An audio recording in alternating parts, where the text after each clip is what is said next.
Иннокентий Иванов создает снежные скульптуры и радует родных каждый год. С наступлением зимы земляки уже ждут и гадают, что же сотворит мастер на этот раз. В этом году у себя во дворе народный умелец слепил фигуру Аигыт. Иннокентий создает снежные скульптуры уже порядка 3 десятков лет.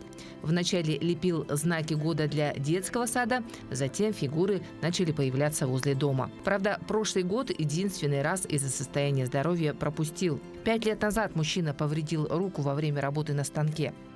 Все время столярничал и потерял бдительность. Лишился руки, другая рука еще ранее тоже была травмирована. Но я знаю, что мастерят люди даже без обеих рук, поэтому что умею, как могу, делаю. Земляки и приезжие гости охотно фотографируются рядом со скульптурой. Некоторые даже верят, что если прикоснуться к богине Аигыт, те, кто хочет пополнения в семействе, это желание обязательно сбудется. Ведь она покровительница наступившего года.